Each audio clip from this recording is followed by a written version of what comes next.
It's no secret that in order to compete with the UFC, promotions and matchmakers need to rely on tactics to pull in casual viewers in to watch their product that hardcore fans would otherwise frown upon. I mean, how many times do we need a Gracie versus a Shamrock? Who really wants to see Bigfoot Silver headline in 2024? How well is this sumo wrestler really going to do here? 2v1, Knights at the Round Table, phone booth. So, I mean, as you descend into the madness of subsectional freak show MMA, the idea of pinpointing the most embarrassing booking fail in MMA history, it seems a little bit unrealistic. Even the premier organisations in the world have been known to raise a few eyebrows. I mean, booking fights that lack the sense and the prestige that the best in the world deserve. I mean, my personal entry into the sport was watching Fedor Emelianenko boot a self-proclaimed 400-0 Vale Tudo competitor in the head 25 seconds into the opening round for really nothing more than the spectacle.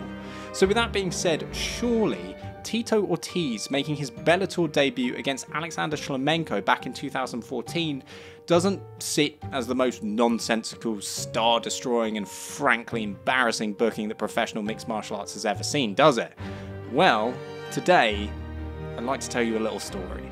Hi guys, Tom here from MMA On Point. As always, a huge shout out to our Hall of Famers. I'm not usually a face you see here on MMA On Point, or at least it's been ages since I've done anything like this. Hopefully, as we go though, I can start producing more videos like this. If you're a fan of the David Terrell piece I did, or the Bob Sapp piece, I'm gonna try and knuckle down and I'm gonna try and do more of these videos. Anyways, I hope that you like this video because today we're talking about how one bad booking destroyed a company.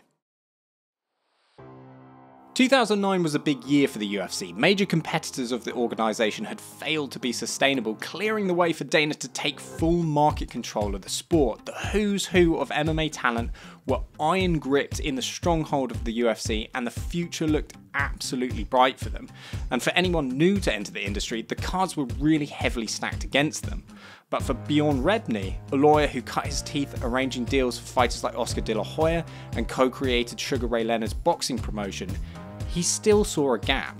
Rebney believed that there was a flaw in the UFC's matchmaking structure. He believed that fights were arranged behind closed doors, as opposed to how they should have been arranged by winners advancing through a tournament format. So, spending all his savings and putting a second then a third mortgage on his house, Rebney finally got lucky with an investment from a hedge fund, Plainfield Asset Management, who invested in the tens of millions to finance Bellator's first season in 2009. So, off they went.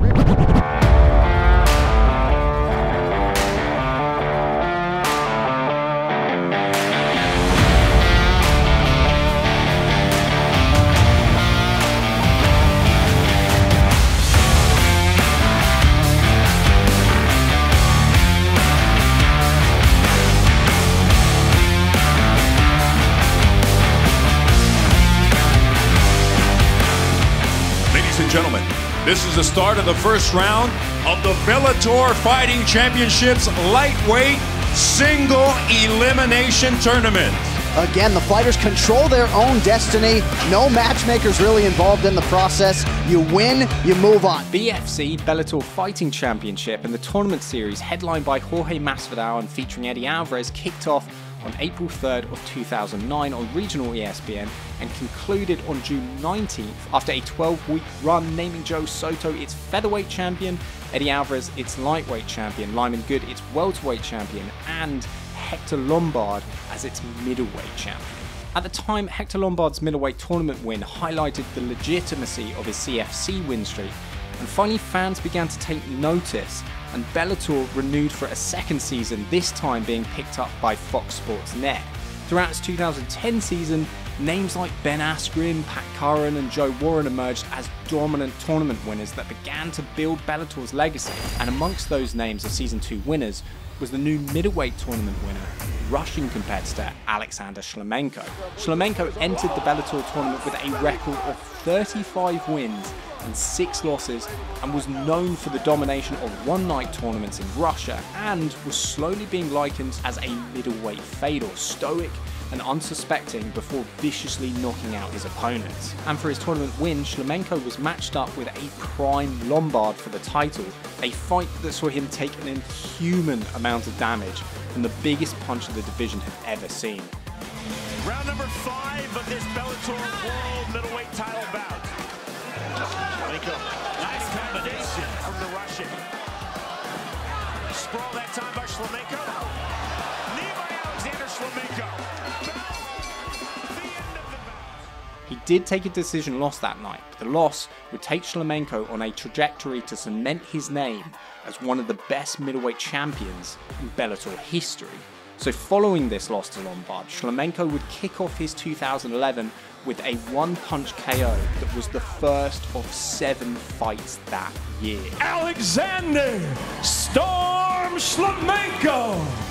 Alexander Shlemenko got the guillotine! I do not believe it! 41 career pro MMA wins for Alexander Shlemenko against just 7 defeats. At the conclusion of those 7 fights and 2011, Shlemenko had won his 2nd Bellator tournament title and an opportunity to yet again face Lombard for the world title and maybe get a bit of revenge. But since his win over Shlemenko, Lombard had continued his dominance with 4 finishes over 4 former UFC fighters, leading him to actually sign with the UFC and vacate the Bellator middleweight title. Lombard had made such a name for himself in Bellator that many media members actually believed he deserved a title shot on debut with the promotion. Hector, there's so much talk about whether or not you're ready for a title fight in the UFC or whether or not you deserve a title fight in the UFC yet. Do you think your accomplishments before coming to the UFC have earned you a shot right away? No matter to me. He's on a 25-fight win streak.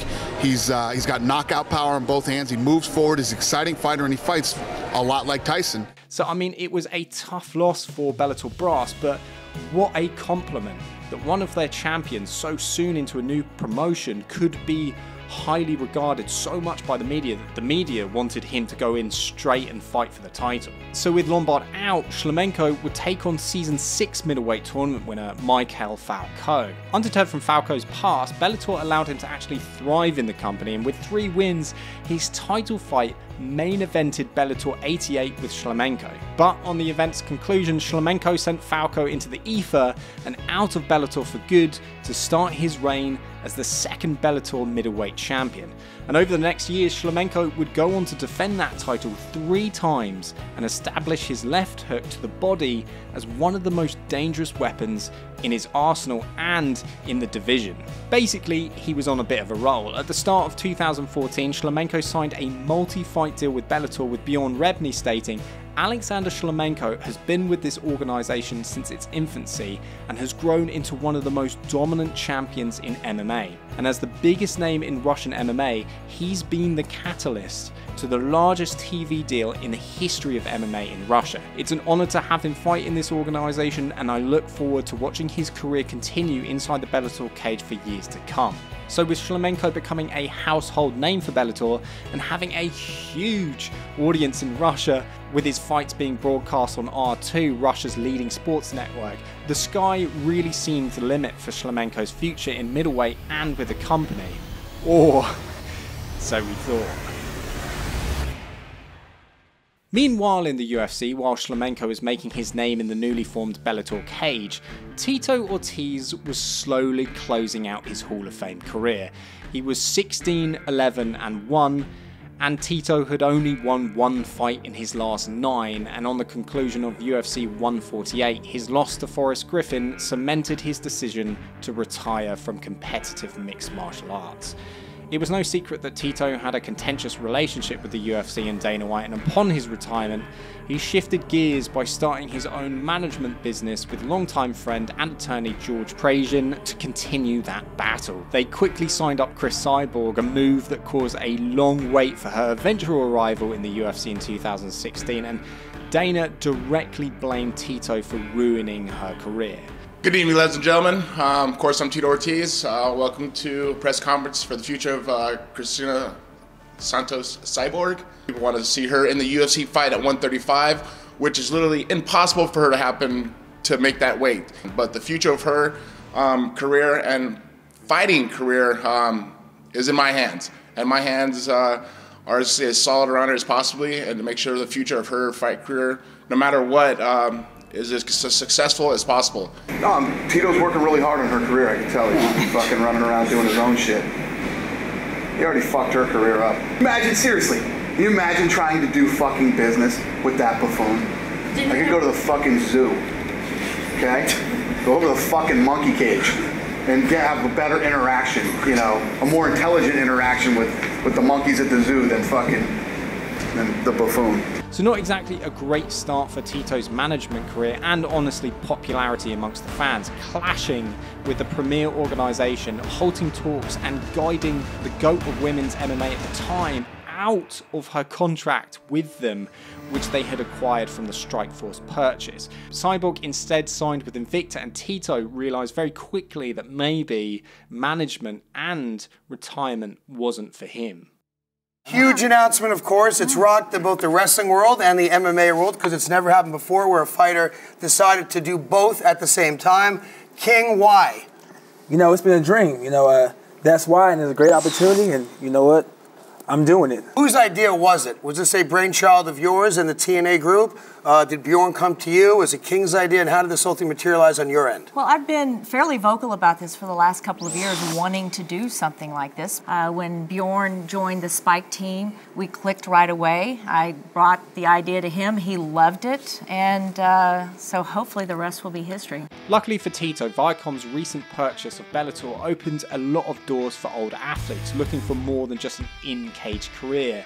And with Viacom's relationship with TNA, fighters looking for new opportunities started to utilise their star power within the world of professional wrestling. And in 2013, Rampage Jackson decided not to re-sign with the UFC and instead signed a deal that allowed him to both wrestle for TNA and fight in Bellator. So with Tito's teammate inking such a lucrative deal for himself, it was really only a matter of time before he took the same route.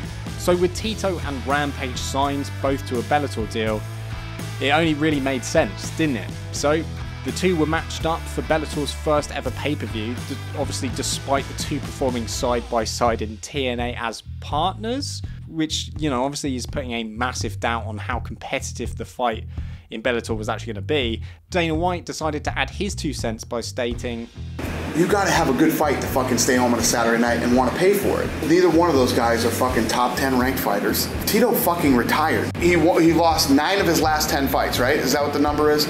Rampage has lost his last 3. Rampage literally came out and said, I can't compete with the best in the world anymore. And you're asking me if I'm gonna buy that pay-per-view and stay home on a Saturday night and watch it. From my perspective, it would be a waste of a fucking evening where I could be doing something else. However way you saw it, ultimately the fight would not come to fruition when Tito suffered a neck fracture. Here's another surgery.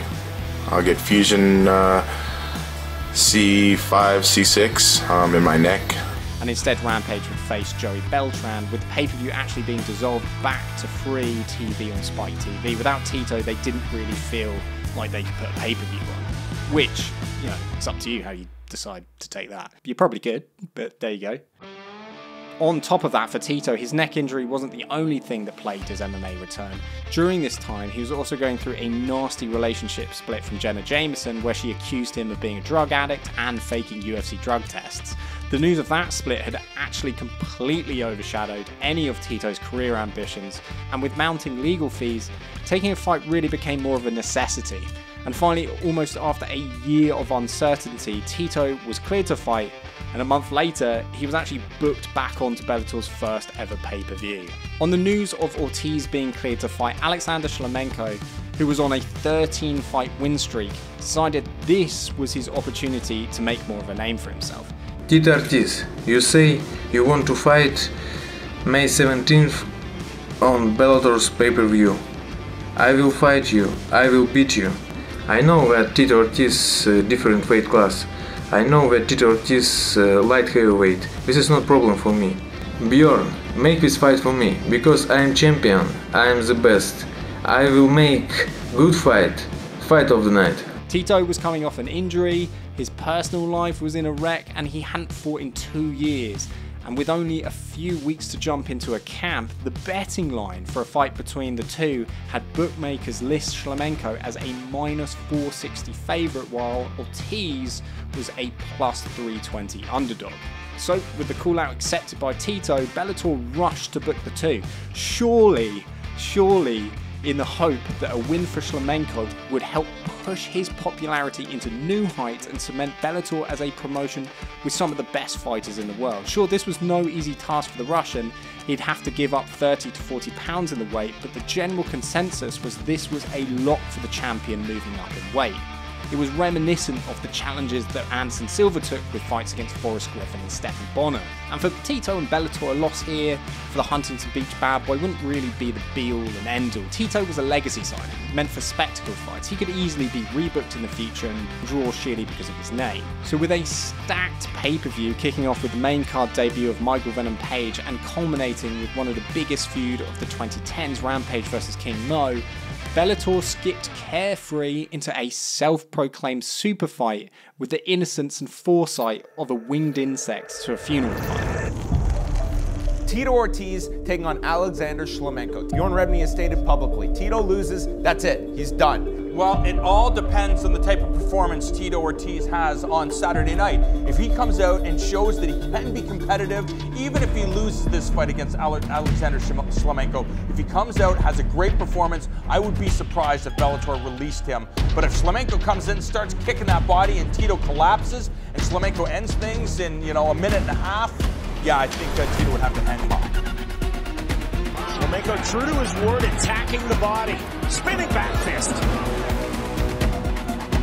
Successful takedown by Tito. What can Tito do with it? Those eyes wide. I'm sure he's thinking how Eddie's going for the arm triangle. For that head arm choke to finish this is Ortiz. So by choking out a middleweight, Ortiz scored his first win since 2011, and as a 4-1 underdog, he just made one of Bellator's most recognisable champions look like an absolute amateur. What's worse is that Tito then went on an unintelligible ramble referencing Dana and the UFC like a jaded ex on a first date. It was just not a great look. And with no idea of what to do with Tito if he had won, and a night of fights that made you think this fight promotion could never challenge the UFC for pay-per-view dominance, Viacom decided it was time for a change. It is with bittersweet emotions that I announce that I am leaving the company I founded, and I have great pride in having turned my vision into reality.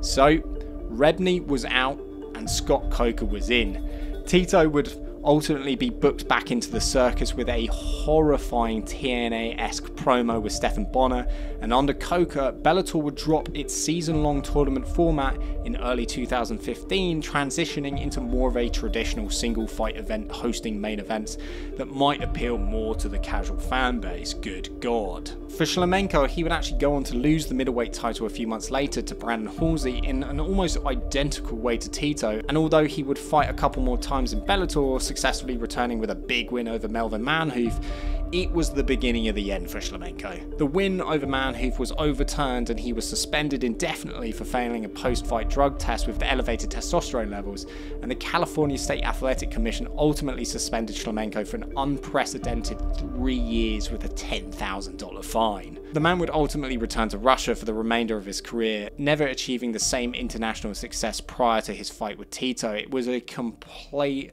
and utter loss for the man. He lost his career, he'd lost everything. So in one fell swoop, Bellator had removed its CEO and founder, tarnished a budding middleweight division and its champion, and ultimately redirected the product from what fans liked about it to Dada 5000. Bellator, of course, would never compete with the UFC in any major way, and if I was to pinpoint a moment that illustrated that more significantly, it would be the arm triangle choke that a once retired light heavyweight UFC champion sunk in on an undersized Bellator middleweight on their first ever pay-per-view. Well, there you have it, poor old Alexander Shlemenko, never to be seen again. It was a bit harsh. You might be a big fan of Russian MMA, and he's doing his thing. He's got his own promotion. We can't feel that bad for him. Again, as always, I just want to say a big shout out to our Hall of Famers. If you want to see more content like this, if you want to see 2 unedited podcasts a week, you can join the membership program for as little as $2.99. Of course, there's lots of other exciting things that you can get on the membership. But anyways, I'm rambling. You get out of here. As always, like and subscribe. Haven't done that for a while. And enjoy your week.